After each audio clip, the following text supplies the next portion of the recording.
झारखंड में सबसे विवादित रही जेएसएससी सीजीएल परीक्षा का अध्याय अब लगभग समाप्त हो गया है।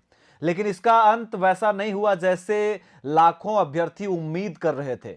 झारखंड हाईकोर्ट ने अपना फैसला आज सुना दिया है। सरल शब्दों में कहें तो आयोग यानी जेएसएससी और सरकार इस मामले में जीत गई है, लेकिन व्यवस्था की पारदर्शिता की आस लगाए बैठे लाखों छात्र हार गए हैं।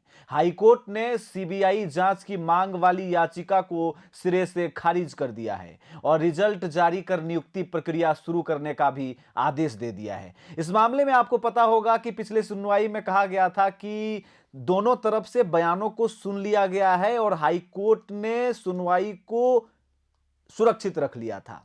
और अब इंतजार करने के बाद बुधवार का दिन जो तमाम छात्रों, वादी और याचिकाकर्ता के लिए एक लंबे इंतजार का समय था कि क्या होगा। लेकिन कोर्ट का फैसला और Nepal connection, chief justice Tarlok Singh Chauhan और जस्टिस राजेश शंकर की खंडपीठ ने 3 नवंबर 2025 को सुरक्षित रखे गए फैसले को सुनाते हुए स्पष्ट कर दिया कि इस मामले में अब किसी केंद्रीय एजेंसी की जांच की जरूरत नहीं है।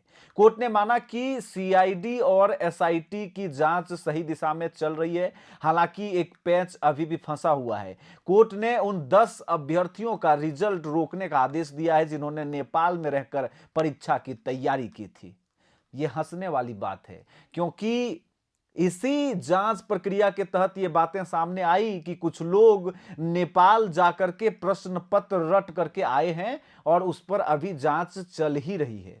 यानी नेपाल कनेक्शन की बात को पूरी तरह से नकारा नहीं जा सकता है, फिर भी पूरी परीक्षा प्रक्रिया को क्लीन चिट दे दी गई है। दलीलें जो काम आई उसके बारे में मैं बात करना चाहूंगा। याद दिला दें कि छात्रों की तरफ से वकीलों ने एडी चोटी का जोर लगा दिया था। कोर्ट में बताया गया था कि कैसे 22 सितंबर की परीक्षा से पहले ही पेपर लीक हुआ, व्हाट्सएप चैट के सबूत दिए गए और संदिग्धों के बयानों का हवाला दिया गया। लेकिन सरकार की तरफ से महाधिवक्ता की दलील भारी पड़ी। गेस पेपर को पेपर लीक बताया जा रहा है और सीआईडी को कोई ठोस सबूत नहीं मिले। सुप्रीम कोर्ट के वरिष्ठ वकीलों की फौज ने यह साबित कर दिया कि परीक्षा में धांधली के आरोप आधारहीन हैं। सिस्टम की ये दलीलें जीत गई और छात्रों के सबूत फाइलों में दब गए। छात्रों का डर और सिस्टम की ताकत, बीते कुछ महीनों का मंजर याद कीजिए। छात्र सिर्फ रिजल्ट नहीं बल्कि न्याय मांग रहे थे। सीआईडी की जांच के नाम पर कोचिंग संचालकों और छात्रों से पूछताछ हो रही थी, जिससे डर का माहौल था। छात्र राज्यपाल संतोष कुमार गंगवार तक गुहार लगाने पहुंचे थे कि उन्हें बेवजह परेशान ना किया जाए। लेकिन आज के फैसले ने यह सब साबित कर दिया कि सिस्टम के आगे एक आम छात्र की आवाज कितनी कमजोर होती है। और सिर्फ एक दफा नहीं, कितनी ही छात्रों की टोलियां राजभवन के दरबार और चौखट तक गई।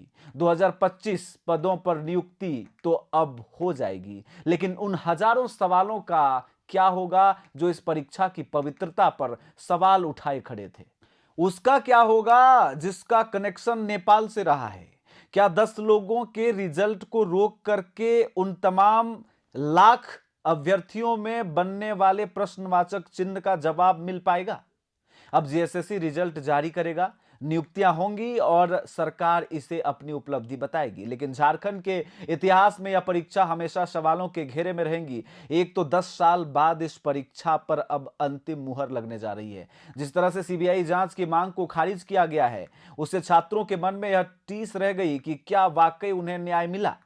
यह विवाद अब कागजों पर भले ही खत्म हो गया हो, लेकिन छात्रों के विश्वास की जो हार हुई है उसकी भरपाई शायद कभी नहीं हो पाएगी, क्योंकि इस परीक्षा को लिखने वाले लाखों अभ्यर्थी ने 24 सितंबर के बाद 3 से 4 दिन तक रांची में आंदोलन किया था। जेएससीए कार्यालय के बाहर में ताबड़तोड़ आंदोलन करने के बाद यह मामला हाईकोर्ट के पास गया था। उन्होंने रिक्वेस्ट किया था और याचिका दायर की थी कि इस मामले को सीबीआई जांच के लिए सौंपा जाए, आदेश दिया जाए। लेकिन यह मामला सीआईडी और हाईकोर्ट तक ही रह गया और आज फाइनल रूप से इस पर जो रोक लगाई गई थी उसको हटा दिया गया। और अब जो उन तमाम अभ्यर्थियों का डीवी हुआ है, डॉक्यूमेंट वेरिफिकेशन, उन लोगों का रिजल्ट आउट कर दिया जाएगा।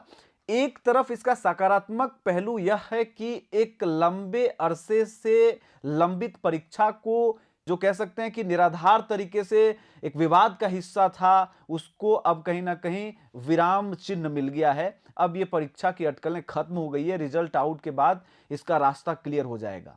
दूसरा नकारात्मक पहलू यह है कि उन तमाम सवालों का क्या होगा, उन छात्रों का क्या होगा जो ये आरोप लगा रहे थे कि क्वेश्चन में रिपीटेशन है, हमको व्हाट्सएप में पहले ही पेपर लीक के सबूत मिल गए थे, वो शायद अब उनके सवाल उनके दिमाग में ही रह जाएंगे। या फिर इस विषय पर आपको क्या लगता है, मुझे कमेंट करें। आप ओंकार झारखंड देख रहे हैं, मेरा नाम है रवि भास्कर।